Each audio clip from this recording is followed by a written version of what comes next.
Reading മോഡ്യൂളിൽ കുറേ ടഫായിട്ടുള്ള question types ഉണ്ട്. പക്ഷേ അതിൽ ഏറ്റവും ഹാർഡസ്റ്റ് ആയിട്ടുള്ള ക്വസ്റ്റ്യൻ ടൈപ്സിലൊന്നാണ് true false not given question types. അപ്പോൾ ഇന്നത്തെ വീഡിയോയിൽ ട്രൂ ക്വസ്റ്റ്യൻ ടൈപ്സിന് നമുക്കൊന്ന് കോൺസെൻട്രേറ്റ് ചെയ്യാം. True false not given question ടൈപ്സിൽ നിങ്ങൾ ഒരേ ഒരു കാര്യം ശ്രദ്ധിച്ചാൽ മതി. ഹോൾ ആയിട്ടുള്ള മീനിങ് ആണ് നിങ്ങൾ മാച്ച് ചെയ്യേണ്ടത്, നോട്ട് ദ കീവേഡ്സ്. എപ്പോഴും നമുക്ക് ക്വസ്റ്റ്യനിൽ കിട്ടുന്ന സ്റ്റേറ്റ്മെൻറ്റ് പാസേജിൽ ഉണ്ടോ നോക്കുക.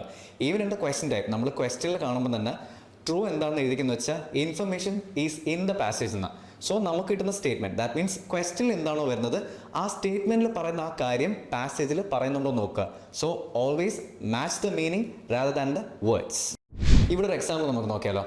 അപ്പോൾ നമുക്ക് പാസേജ് ഇവിടെ ഉണ്ട്, ക്വസ്റ്റ്യനും ഉണ്ട്. So let's look in the passage.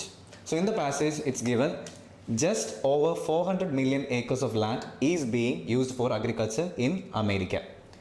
Okay, ക്വസ്റ്റ്യനിൽ പറയുന്നത് നമുക്ക് തരുന്ന സ്റ്റേറ്റ്മെൻറ്റ് എന്താണെന്ന് വെച്ചാൽ at present in America above 400 million acres of land is allocated for agriculture. അപ്പോൾ ഞാൻ നേരത്തെ പറഞ്ഞല്ലോ you have to always focus on the question statement and match with the passage. അപ്പോൾ ഈ ക്വസ്റ്റ്യനിൽ പറഞ്ഞ സ്റ്റേറ്റ്മെൻറ്റ് പാസേജിൽ ഉണ്ടോ എന്ന് നമുക്ക് മീനിങ് നോക്കാം. അപ്പോൾ ക്വസ്റ്റ്യനിൽ പറയുന്നത് അറ്റ് പ്രസൻറ്റ് ഇപ്പോൾ അമേരിക്കയിൽ 400 million acres of land above 400 million acres of land അഗ്രികൾച്ചറിന് വേണ്ടി അലോക്കേറ്റ് ചെയ്ത് കൊടുത്തിട്ടുണ്ട്. അലോക്കേറ്റ് എന്ന് വെച്ചാൽ ഉപയോഗിക്കാൻ കൊടുത്തു എന്നാണ് പറയുന്നത്. ഓക്കെ, നമുക്കപ്പോൾ ആ മീനിങ് പാസേജിലുണ്ടോ എന്ന് നോക്കാം. പാസേജിലോട്ട് വരുമ്പോഴത്തേക്ക് ജസ്റ്റ് ഓവർ, അപ്പോൾ ഈ ഒരു വാക്ക് ജസ്റ്റ് ഓവറും നമുക്കിവിടെ എബോവ് 400 million ഉണ്ട്. അപ്പോൾ നമുക്ക് ഏകദേശം മീനിങ് നമുക്ക് മാച്ച് ചെയ്യാൻ പറ്റും.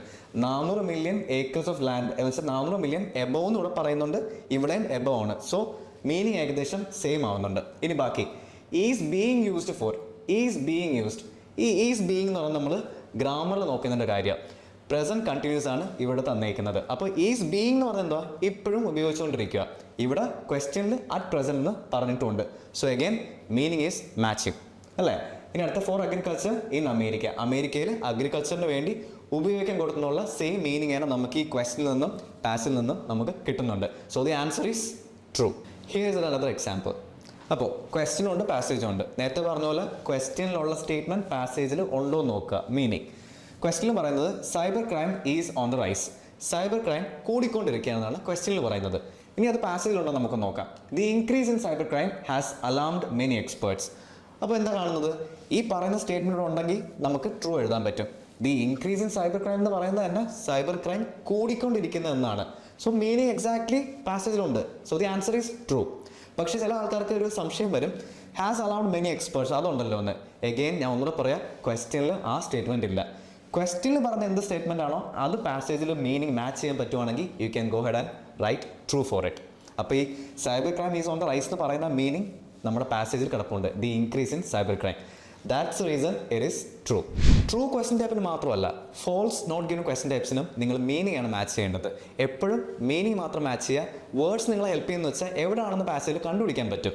So always match the meaning. വേറൊരു കാര്യമാണ് നിങ്ങൾ നോക്കേണ്ടത്, സിനോണിംസും പാരഫ്രേസിങ്ങും. സിനോണിംസ് എന്ന് പറഞ്ഞാൽ പര്യായപദങ്ങളാണ്. ചിലപ്പോൾ സിനോണിംസ് എന്ന് നമ്മളെ കുഴപ്പിക്കാൻ നോക്കുക അവർ. സോ നമ്മൾ കറക്റ്റ് അർത്ഥം വരുന്നുണ്ടാകുന്ന നോക്കുക. പാരഫ്രേസിങ് എഗെയിൻ, പാരഫ്രേസിംഗ് എന്ന് പറഞ്ഞാൽ ഒരു സെൻറ്റൻസിന് അർത്ഥം മാറാതെ വേറെ രീതിയിലേക്ക് മാറ്റി എഴുതുന്നതിനെ പാരഫ്രേസിംഗ് എന്ന് പറയുന്നത്. സോ സിനോണിംസും പാരഫ്രേസിംഗ് നിങ്ങൾ ചെക്ക് ചെയ്താൽ ഈസി ആയിട്ട് ട്രൂ ആണോ ഫോൾസ് ആണോ നോട്ട് ഗിവൺ ആണോ എന്ന് നിങ്ങൾക്ക് കണ്ടുപിടിക്കാൻ പറ്റും. Thanks for tuning in. If you found this video useful, make sure to like and subscribe for more IELTS tips. Join our offline classes in Kottayam and Kattappana from Monday to Saturday.